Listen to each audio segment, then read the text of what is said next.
Hi friends, എല്ലാവർക്കും നമ്മുടെ പുതിയൊരു വീഡിയോയിലേക്ക് സ്വാഗതം. ഞാൻ ഇവിടെ ഉണ്ടാക്കാൻ പോകുന്നത് ഒരു അടിപൊളി ചിക്കൻ കറിയാണ്.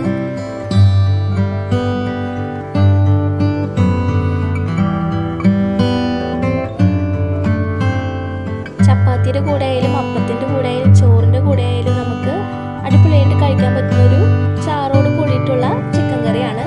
നമുക്കിനത് എങ്ങനെ ഉണ്ടാക്കാൻ നോക്കാം. ഇതിന് നമുക്ക് വേണ്ടത് 2 സവോള,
ചാറൊക്കെ ഒന്ന് കുറുകി വന്നിട്ടുണ്ട്. ഇത് നമുക്ക് ഇനി കുറച്ചും കൂടി വെള്ളം വറ്റിക്കണമെങ്കിൽ നിങ്ങൾക്ക് ഒന്നുകൂടി തിളപ്പിച്ചെടുക്കാം.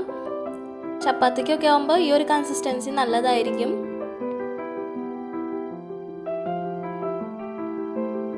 ഇത് നമ്മൾ സാധാരണ വയ്ക്കുന്ന ചിക്കൻ കറിക്ക് വിട്ട് നല്ല ടേസ്റ്റാണുള്ളത്. കാരണം നമ്മൾ ഇതിൽ നല്ല വറുത്ത സവോളയൊക്കെ ചേർത്തിട്ട് നന്നായി കുറുക്കിയെടുത്ത ചാറൊക്കെയാണ്. അപ്പോൾ ഇത് നല്ല ടേസ്റ്റാണ്. ഇതെല്ലാവരും വീട്ടിലൊന്ന് ട്രൈ ചെയ്ത് നോക്കുക. എല്ലാവർക്കും തീർച്ചയായും ഇത് ഇഷ്ടപ്പെടും. ഇനി പുതിയൊരു വീഡിയോയുമായി വീണ്ടും കാണുന്നത് വരയ്ക്കും എല്ലാവർക്കും ബൈ ബൈ.